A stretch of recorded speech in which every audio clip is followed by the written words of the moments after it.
Ons fokus vanaand op die ekonomie in ons buurland eSwatini en ekonoom Jacques Nel, 'n spesialis in die Suid- en Oos-Afrika area, sluit nou by my aan. Hallo Jacques. Goeienaand. Jacques, kom ons praat oor landbou in Swaziland. Is daar steeds geleentheid vir beleggers in die landbou bedryf? Ja, ons het nou gesien hoe belangrik die suikersektor vir die ekonomie is. Maar ek dink 'n subsektor wat baie keer verbygekyk word, is die voorsiening van landboudienste. En nou by dit bedoel ek die voorsiening van goedere soos kunsmis en die installasie van besproeiingsskemas. En die rede hoekom ek dit sê is die landbousektor is baie kwesbaar teen slegte weer.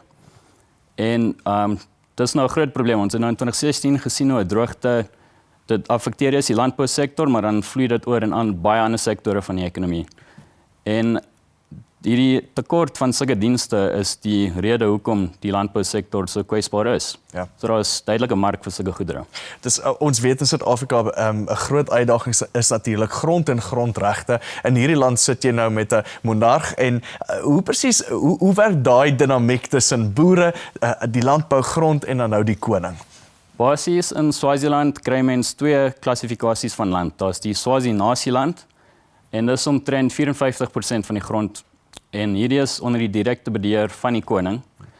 En dan kry mens die kommersiële land en dis natuurlik die 46% en dis waar meeste van die kommersiële landbou gebeur. En as mens nou sien die Swazi landbousektor bydra tot ekonomiese groei, dit kom dan van hierdie kommersiële landbou af. Wat vir my baie interessant was as ons praat oor die tekstielbedryf, is dat baie of die grootste gedeelte van die bedryf word deur die Taiwanese beheer. Hoe presies het dit gebeur? Ek dink dis die Taiwanese wat gebruik maak van die AGOA-inisiatief, wat dan vir Swaziland en baie ander Afrikalande gunstige handels toekennings gee vir produkte wat hulle na Amerika toe stuur. So in plaas van Taiwanese maatskappye wat van Taiwan hierdie uitvoere Amerika toe stuur, belê hulle in Swaziland, produseer dit en dan stuur hulle dit van hier af Amerika toe. Soos weet, in Suid-Afrika is die tekstielbedryf al vir 'n baie lang termyn onder ongelooflike druk en een van die hoofredes is natuurlik arbeid. Dink jy daar steeds geleentheid sê vir Suid-Afrikaanse entrepreneurs in die tekstielbedryf om iets eerder in Swaziland te gaan doen? Ek dink daar is, want toe Swaziland nou onlangs uit die AGOA-program uitgeskop was, het ons nie gesien dat dit 'n groot impak op die tekstielbedryf gehad het nie. Daai tekstielbedryf het nog steeds gegroei, maar hulle het nuwe handelsnetwerke met Suid-Afrika begin. So daar's nou daai handelsnetwerke wat nou in plek gaan bly en dan die AGOA wat nou weer ingestel is aan die begin van hierdie jaar, kan hulle nou nuwe handelsnetwerke begin weer met Amerika. So daar is definitief nog baie plek om te groei vir die sektor en daar's dan plek vir Suid-Afrikaanse entrepreneure daar. Wat is die uitdagings vir die sektor? In Suid-Afrika was dit altyd arbeid en stakings en natuurlik ook baie goedkoop invoere. Is daar enige ander uitdagings in daai bedryf? Ja, daar's altyd uitdagings. Soos ek gesê het, die landbousektor is baie kwesbaar teen slegte weer. Dit is natuurlik waar baie van die insette vir daai sektor vanaf kom.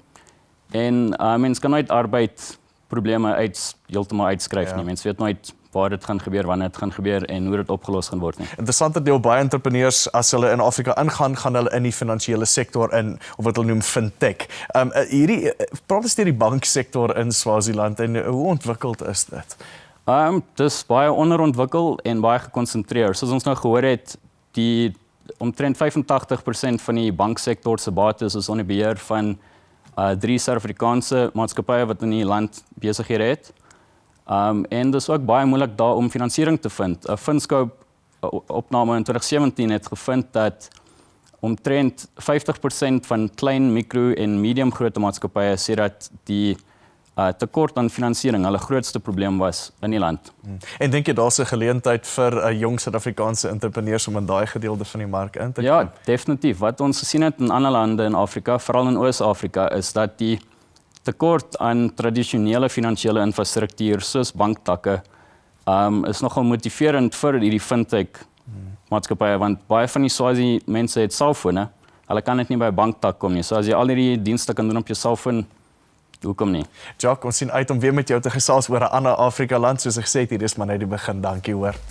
Ek hoop jy het vanaand nes ek baie iets geleer. Indien daar 'n spesifieke Afrika-land is waarvan jy graag meer sou wil weet, laat weet ons gerus. Baie dankie dat jy vanaand ingeskakel het. Ons is volgende week terug, selfde plek, selfde tyd. Tot dan, goeienaand.